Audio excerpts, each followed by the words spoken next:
Olá, como vai você? Tudo bem? Lição de número 4. Uma aliança eterna. O verso para memorizar diz assim: Estabelecerei a minha aliança entre mim e ti, e a tua descendência no decurso das suas gerações. Aliança perpétua para ser o teu Deus e da tua descendência. Gênesis 17, verso 7. No dia 5 de março de 2010, um grave acidente chamaria a atenção das autoridades chilenas e do mundo inteiro. 33 trabalhadores da San Esteban Mineração ficaram presos a mais de 700 metros de profundidade. Somente no 17º dia, os trabalhadores foram localizados depois de 70 dias presos. Em 22 horas, eles foram libertos daquela situação que poderia levá-los à morte. O mundo parou para ver o resgate emocionante, pois foram dias de perseverança, luta, bravura e de obcecada paixão para resgatá-los. O empenho da equipe comprometida possibilitou que todos saíssem com vida.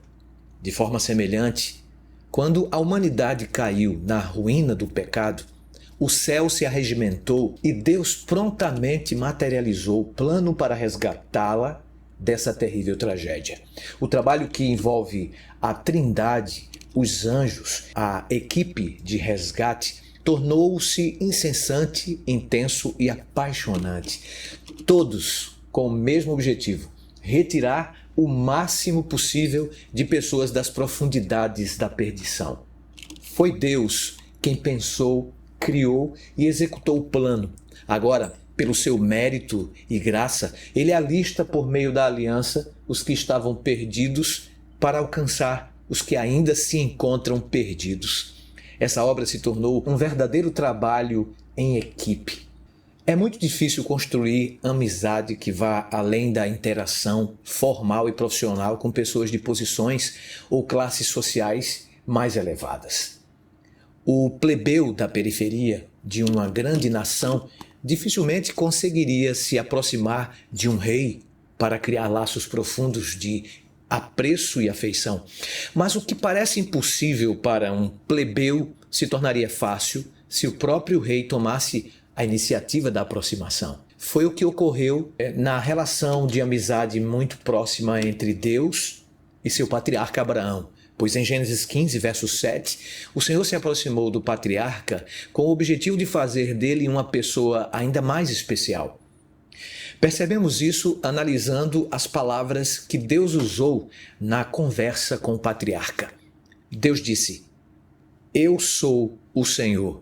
A expressão "eu sou o Senhor" denota a autoridade de quem deseja estabelecer a aliança. Não se tratava de um chefe de uma empresa, um rei ou um governante humano, mas era Iavé, o rei do universo, chamando seu servo para uma parceria para toda a vida. Como Deus era o Senhor, aquele que falava e passava diante dos animais sacrificados ao meio, demonstrava que a aliança era incondicional e seu cumprimento dependia inteiramente de Deus, ainda que nem todos aceitassem pela fé as bênçãos da aliança. O nome de Deus aparece como marca registrada da parceria eterna que ele estava desejoso de realizar com seu servo e seus descendentes. Conhecê-lo como o Senhor Iavé é perceber que suas promessas são confiáveis e eternas. Que o tirei. A introdução histórica nessa aliança, juntamente com Eu sou o Senhor, prefigura o Êxodo e os 10 mandamentos registrados em Êxodo capítulo 20. O êxodo de Abraão e o êxodo de Israel do Egito são os dois eventos centrais que culminam na formação de Israel nos aspectos físico e espiritual. Abraão se tornaria o pai dessa nova aliança e da nação. Dar-te por herança. Esse termo hebraico aqui denota um sentido de posse. Significa que Abraão e seus descendentes receberiam a herança. Neste caso, todos os descendentes espirituais de Abraão, incluindo a igreja atual, são herdeiros conforme a promessa, de acordo com Gálatas 3, versos 26 a 29.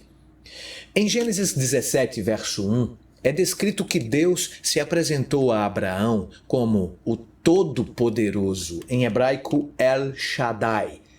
Como inúmeras vezes é apresentado na Escritura, Deus não é apenas a fonte inesgotável do amor, mas também é a fonte inesgotável do poder.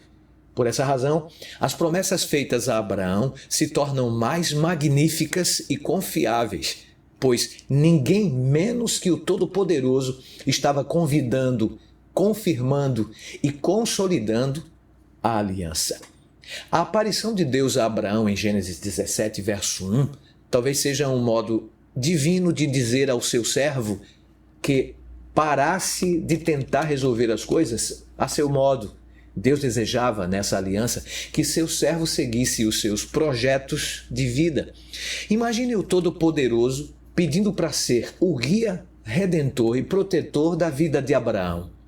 Mas essa intervenção divina é a mesma que Deus deseja fazer com todos nós. De igual forma, Ele nos convida a fazer uma aliança. O Todo-Poderoso faz um chamado especial de confiança para que nós descansemos em seus braços de amor, cuidado e proteção.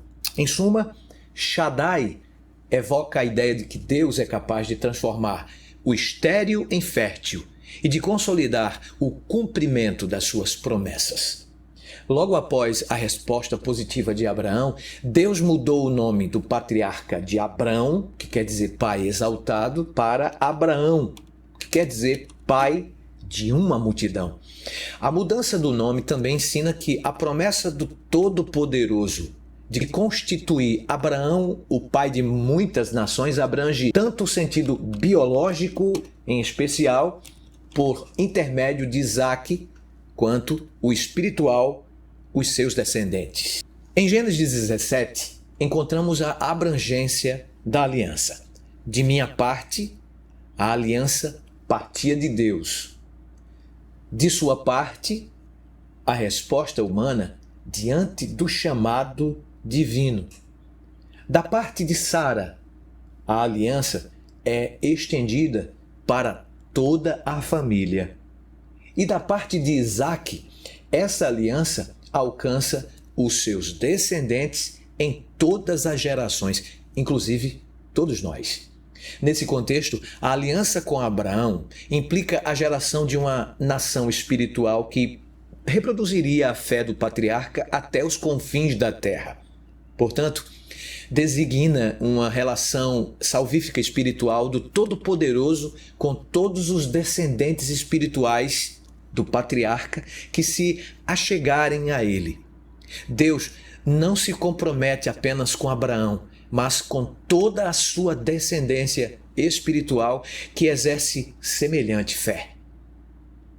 Embora seja prevista a obediência aos mandamentos de Deus por amor da parte dos homens, essa parceria depende sempre da participação, provisão, graça e bondade divinas. Quanto a nós, respondemos com um senso de gratidão, amor e lealdade. Ótimo estudo da lição, amigo, amiga. Que Deus te abençoe e até semana que vem.